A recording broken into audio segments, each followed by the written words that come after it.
नमस्ते फ्रेंड्स, आपका स्वागत है मेरे इस यूट्यूब चैनल पर।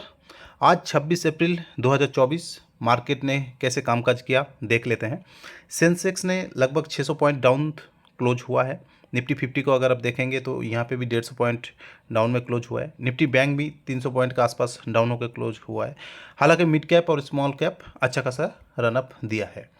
बढ़ने वाले स्टॉक अब देखेंगे तो टेक महिंद्रा अच्छा खासा चला है। Coromandel international, container corp, Dixon tech, जितना ही स्टॉक बढ़ रहा था लगभग उतना ही स्टॉक गिर भी रहा था।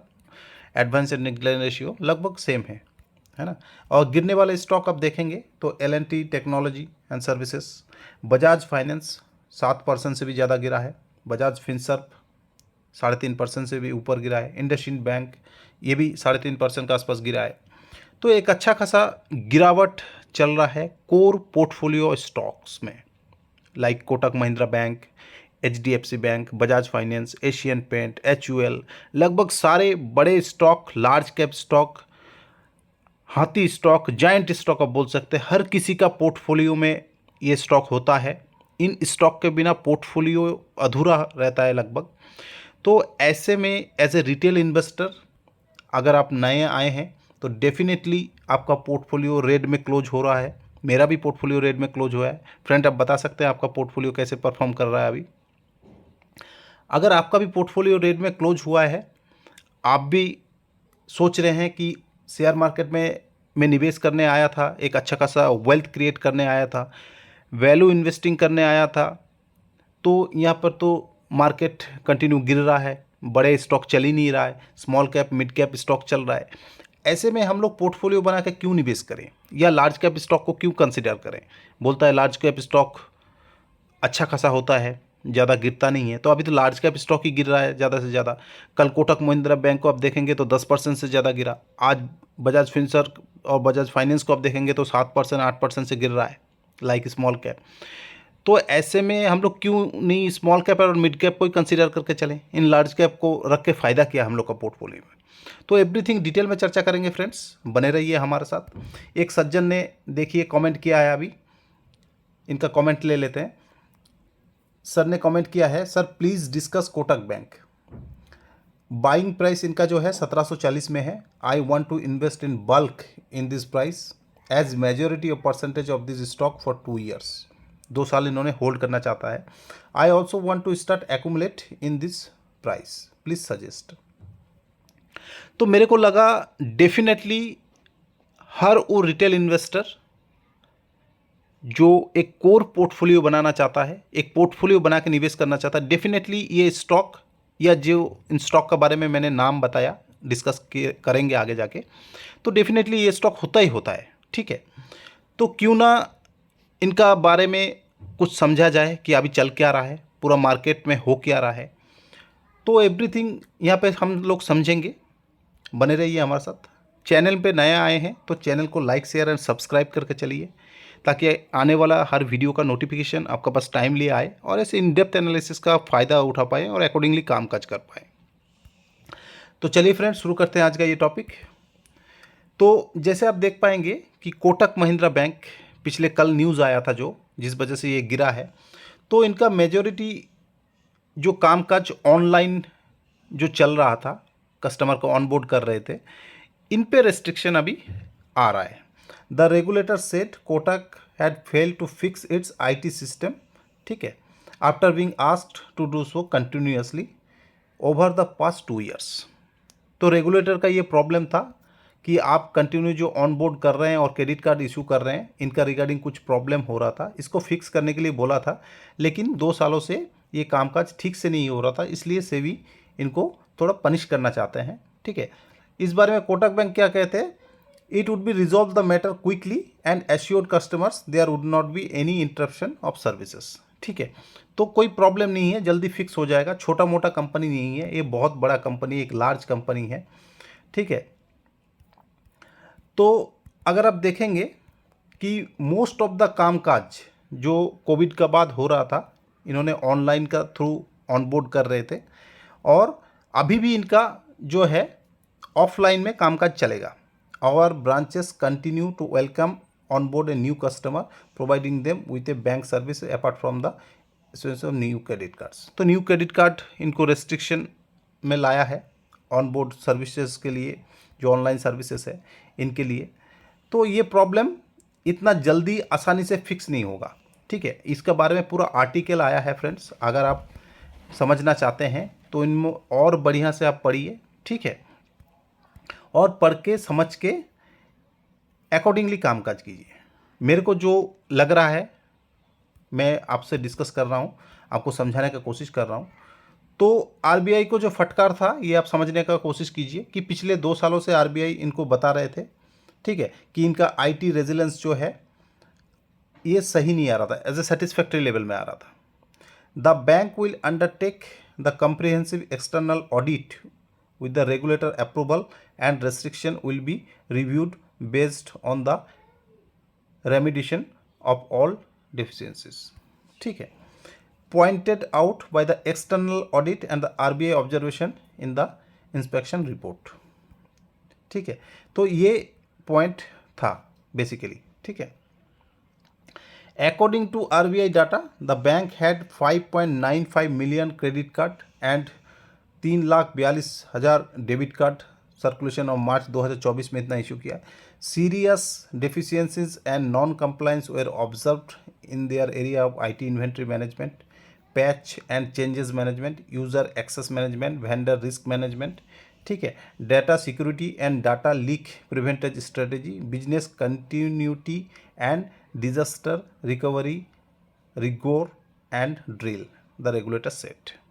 तो रेगुलेटर का ये समस्या है जो लाया है, ये मैनेजमेंट ने बोला है कि हमने कर देंगे इसको सही।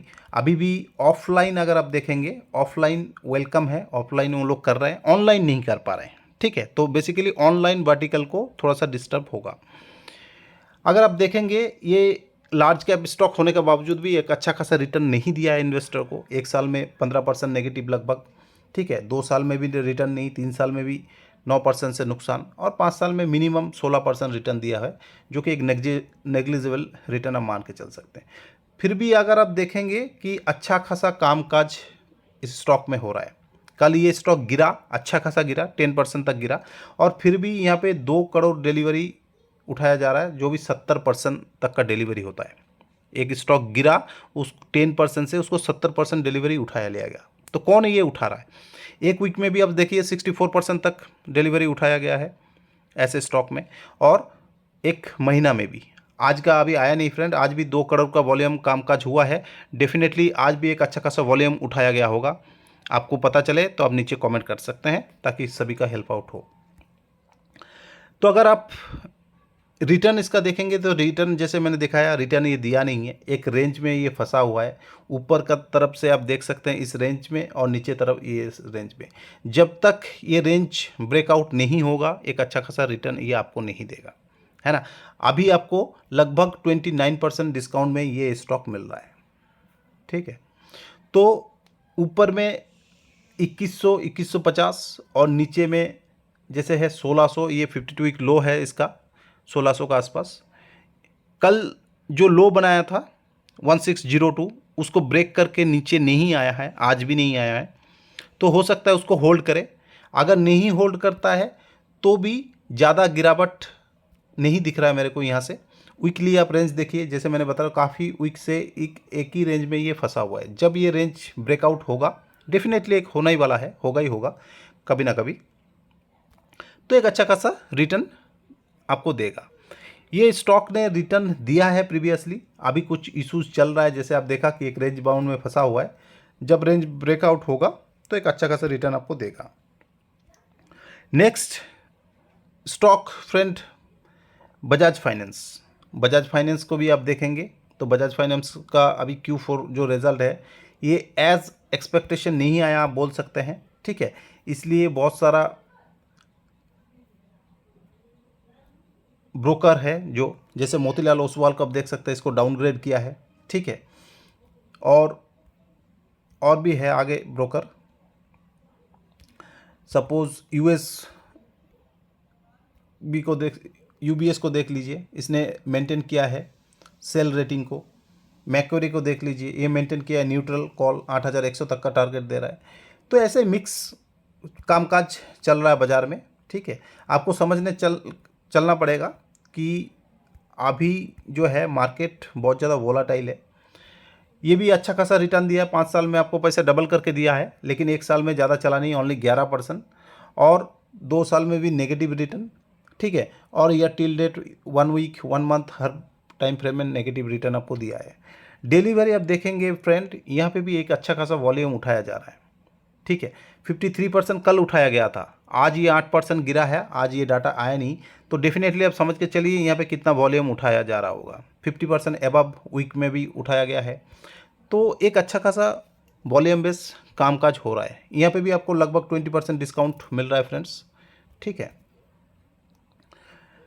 तो ऊपर में ये भी एक रेंज बाउंड ट्रेड कर रहा है, नीचे का तरफ ऊपर का तरफ आप देख सकते हैं 8000 एक रेजिस्टेंस बन गया है इसका, और नीचे का तरफ 6000 आप मान सकते हैं। ये एक रेंज बाउंड ट्रेड ये अभी कर रहा है। जैसे कोई रेंज का ब्रेकआउट ये देगा, ठीक है, जैसे आप नीचे देख सकते हैं, इससे ज़्यादा गिरावट मेरे को यहाँ लग नहीं रहा कि ये 5500 को भी टच करेगा। अगर 5500 तक टच करता है तो ये एक अच्छा खासा एक्यूमुलेशन अपॉर्चुनिटी हो जाता है एज ए रिटेल इन्वेस्टर हम लोग का पास। नेक्स्ट स्टॉक आप देखेंगे friend, HDFC bank. HDFC bank में भी हफ्ता 2 हफ्ता पहले एक अच्छा खासा नेगेटिव न्यूज़ चल रहा था, अच्छा खासा गिरावट ये दिखा रहा था, ठीक है। लेकिन फिर भी आपका पैसा 5 साल में डबल तो नहीं करके दिया, 32% दिया है। ये काफ़ी टाइम से चल नहीं रहा ठीक ठाक, लेकिन वॉल्यूम अगर आप देखेंगे, वॉल्यूम भी यहाँ पे भी 50% का ऊपर डिलीवरी उठाया लिया जा रहा है, ठीक है। जो कि एक लग रहा है कि बड़े जो इन्वेस्टर हैं, जो वैल्यू इन्वेस्टर है, वो धीरे धीरे एक्यूमुलेशन कर रहा है। यहाँ पे भी एक रेंज बाउंड ट्रेड कर रहा है। आप ऊपर की तरफ देखिए 1700 1750 का रेजिस्टेंस लेके नीचे आ रहा है, और नीचे 1350 1400 को एक सपोर्ट ले रहा है। देन फ्रेंड आप देख सकते हैं HUL को, ये भी एक दिग्गज स्टॉक है FMCG सेक्टर का। इसने भी इन्वेस्टर को कुछ खास रिटर्न नहीं दिया है 1 साल 2 साल 3 साल 5 साल टाइम फ्रेम में, लेकिन वॉल्यूम आप देखेंगे तो वॉल्यूम भी यहाँ पे अच्छा खासा उठाया जा रहा है, ठीक है। 61%, 65%, 65%। तो ये हो क्या रहा है ना। अगर इनका चार्ट पैटर्न आप देखेंगे, यहाँ पे भी आपको एक 20% एबव डिस्काउंट मिल रहा है। यहाँ पे भी एक रेंज बन गया है, ऊपर का तरफ आप देख सकते हैं 2800 2900 का, और नीचे का तरफ 2100 2200 का रेंज, इस रेंज में ये फंसा हुआ है। नेक्स्ट आप देख सकते हैं फ्रेंड्स एशियन पेंट, इसने लगभग 5 साल में डबल तो करके दिया है, बाकी 2 साल 1 साल 6 महीना 3 महीना कोई भी टाइम फ्रेम में कुछ अच्छा खासा रिटर्न दिया नहीं है। ये भी अपना सेक्टर का दिग्गज स्टॉक है, मार्केट लीडर स्टॉक है। यहाँ पे भी एक अच्छा खासा वॉल्यूम उठाया जा रहा है, ठीक है। यहाँ पे भी आपको 20% एंड एबव डिस्काउंट मिल रहा है फ्रेंड्स। यहाँ पे देख सकते हैं आप 3200 का बस एक रेजिस्टेंस ले रहा है, और नीचे 2800 2750 तक एक सपोर्ट ले रहा है। तो एज ए रिटेल इन्वेस्टर आपको लगेगा सर हम निफ्टी 50 में इन्वेस्ट कर देते तो इतना टेंशन नहीं था, इतना सरदर्दी नहीं था। ये डे बाय डे गिर रहा है, हम कितना ट्रैक करें, एक्यूमुलेशन करें ना करें, कौन सा न्यूज़ को देखें, लॉन्ग टर्म के लिए देखें शॉर्ट टर्म के लिए देखें, हम तो पजल हो गए हैं, ठीक है। तो मार्केट में ऐसा दौर आता है फ्रेंड्स। अभी आप अर्निंग सीजन है, देखिए कि 10 स्टॉक का अगर रिजल्ट आ रहा है, 10 में से 8 स्टॉक का रिजल्ट खराब आ रहा है, और गिरने का एक बहाना चाहिए क्योंकि मार्केट अभी ऑल टाइम हाई पे चल रहा है, ठीक है। न्यूज़ बहुत ज़्यादा फ्लो हो रहा है, कभी GDP का न्यूज़, कभी US मार्केट का न्यूज़, कभी वार का, तो कभी जनरल इलेक्शन का। US में भी इलेक्शन है, इंडिया में भी इलेक्शन है, एक वोलेटिलिटी मार्केट रहेगा एज ए रिटेल इन्वेस्टर। लेकिन अगर आप वैल्यू इन्वेस्टर हैं, एक लॉन्ग टर्म इन्वेस्टर हैं, तो यही चीज़ आपका फेवर में काम करेगा, आपको एक अपॉर्चुनिटी देगा। सपोज आपको लगेगा क्या बात कर रहे हैं सर आप, निफ्टी 50 पॉजिटिव रिटर्न दे रहा है 4% से अब, कोटक महिंद्रा बैंक आपको 11% 12% नेगेटिव रिटर्न दे रहा है 3 महीने में, आप कहेंगे अपॉर्चुनिटी है। कौन सा ये अपॉर्चुनिटी है ना। लेकिन पिक्चर अभी बाकी है फ्रेंड, पिक्चर क्लियर हो जाएगा लॉन्ग टर्म में। अगर आप मैक्सिमम चार्ट देखेंगे तो निफ्टी 50 दे रहा है 2000% रिटर्न, वहीं पे कोटक महिंद्रा बैंक आपको दे रहा है 71,000% रिटर्न, ठीक है। आप इमेजिन कर सकते हैं, कहाँ 2000%, कहीं 71,000%, 72,000%, ठीक है। कितना गुना हो सकता है आपका पैसा, आप समझ के देखिए। देन आप देख सकते हैं फ्रेंड निफ्टी 50 का साथ मैंने कंपेयर किया बजाज फाइनेंस को। आप कहेंगे निफ्टी 50 तो फिर भी पॉजिटिव रिटर्न दे रहा था 3 महीना में, बजाज फाइनेंस ने तो मेरा पैसा डुबो दिया। आप बोल रहे हैं कोर पोर्टफोलियो स्टॉक होना चाहिए बजाज फाइनेंस, HDFC बैंक वगैरह। तो फ्रेंड मैं कहूँगा पिक्चर यहाँ पे ख़त्म नहीं होता है, पिक्चर अभी बाकी है। निफ्टी 50 आपको दे रहा है 2000% रिटर्न, बजाज फाइनेंस आपको दे रहा है 1,23,000% रिटर्न। आप समझ के चलिए, ठीक है। तो ये एक दौर आता है कंसोलिडेशन का, ये एक दौर आता है एक्यूमुलेशन का, तो इसके लिए आपको सोचना चाहिए। निफ्टी 50 आपको दे रहा है 4% का आसपास रिटर्न, HDFC बैंक दे रहा है आपको 11% नेगेटिव रिटर्न। आप कहेंगे सर ये लॉन्ग टर्म इन्वेस्टमेंट के लिए HDFC बैंक को आप कंसिडर कीजिए। आप बोलते वैल्यू इन्वेस्टिंग है, कोर पोर्टफोलियो स्टॉक होना चाहिए, HDFC बैंक, जितना भी हम स्टॉक यहाँ डिस्कस कर रहे हैं कोर पोर्टफोलियो में स्टॉक होना चाहिए, और ये तो निगेटिव रिटर्न दे रहा है। तो मैं कहूँगा ये ट्रेलर है फ्रेंड, पिक्चर अभी बाकी है। पिक्चर यहाँ देखिए, अगर आप निफ्टी 50 में इन्वेस्ट करते हैं तो आपको 2000%, 2100% का रिटर्न मिलता। HDFC बैंक आपको फिर भी 2400% रिटर्न, 24,000% रिटर्न दे रहा है। कहाँ 2000%, कहाँ 24,000%, ठीक है। एशियन पेंट को भी देख लीजिए, एशियन पेंट आपको 15%, 16% नेगेटिव रिटर्न दे रहा है या टिल डेट में, जबकि ये पॉजिटिव रिटर्न दे रहा है। लेकिन अगर अब लॉन्ग टर्म के लिए देखेंगे पिक्चर, वहीं पे आपको दूसरा दिखेगा, यहाँ 2000% रिटर्न, यहाँ 22,000% रिटर्न, ठीक है। तो एज ए रिटेल इन्वेस्टर आपके लिए ये एक्यूमुलेशन हो जाना चाहिए, अभी से लेके धीरे धीरे एक्यूमुलेट करना चाहिए। आप कितना स्टॉक लेंगे आप बताइए। मैक्सिमम कोर पोर्टफोलियो स्टॉक जो अभी यहाँ पे मैं 4-5 स्टॉक को डिस्कस कर रहा हूँ आपका साथ, ये छोड़ के भी 4-5 स्टॉक और होना चाहिए आपका पास अच्छा खासा। ये लार्ज कैप हो गया, अभी IT भी गिर रहा है, IT का भी रिजल्ट एज एक्सपेक्टेशन नहीं आ रहा है।